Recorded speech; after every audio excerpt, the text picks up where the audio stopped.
through today in honor of Black History Month. Yeah, this morning, a spectacular young lady who's already accomplished so much. Jenna has her. Yay, Jenna. I love her. Amanda Gorman is the first youth poet laureate in the U.S., using pen and paper to give a voice to social change.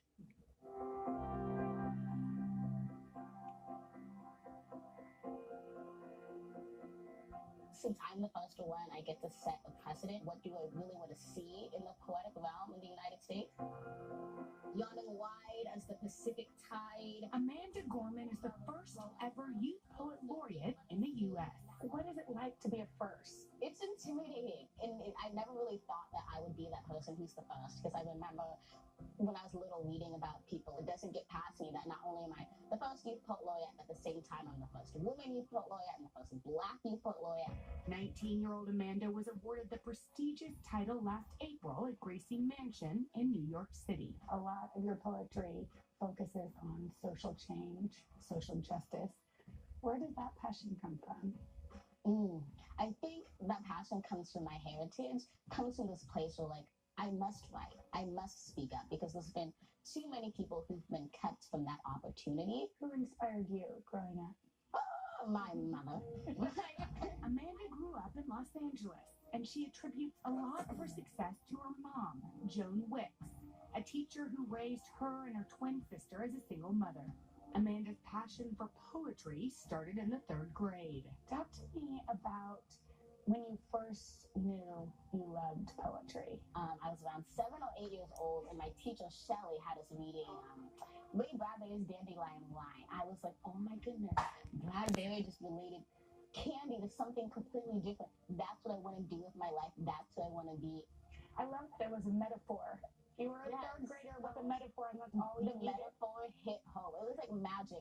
Poetry has definitely been one of the most stable expressions for me of my identity and who I am. I love whenever I'm writing to have just all these books of people I look up to beside me. What I really like to do is choose like one word from each of like a collection of books I have, make like a word cloud and select them to make a new poem. But public speaking didn't come naturally. Heal our past and will always be our future. It took courage, determination, and grit for Amanda to get on stage. You spoken about having a speech impediment, and do you feel like in some ways that led you to poetry? Oh, 100%.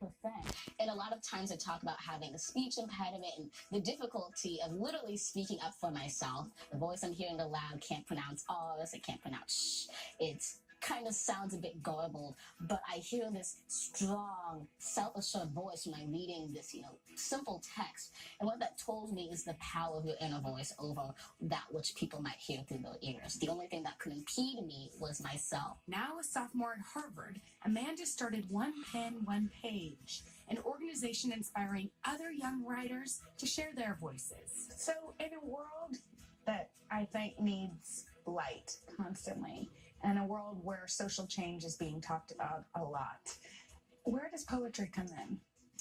Poetry is at the forefront of that, from the Declaration of Independence to Martin Luther King's I Have a Dream speech. Poetry has always been the thread that is weaving throughout kind of the fabric of American and global history. I straddle black ghost tango between northern typing blood of my pen against the cool flesh of my journal. What is breaking through, breaking boundaries? What does that mean to you?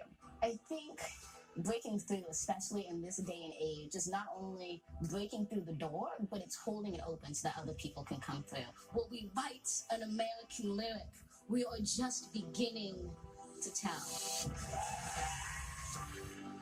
Focus on your path, focus on your purpose, and how you, specifically and specially as yourself, can break through a barrier.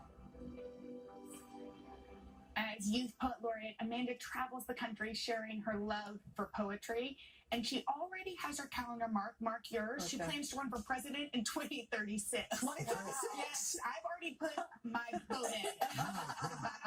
She is so What an awesome. impressive young woman. I loved her. Yeah. Oh, and by the way, she has a very big crush, even though he's married, on Lin-Manuel Miranda. So if she shares that with him, and Samantha liked her. She is a talent. Reach out to her. I know. Well, he's a poet too. Right. They would have. They'd have some things to talk about. Exactly. Great story. Beautiful, Thank you. beautiful. All right, coming up, a little pre-taste of South Korea before we head to the Winter Olympics. But first, this is Today on NBC.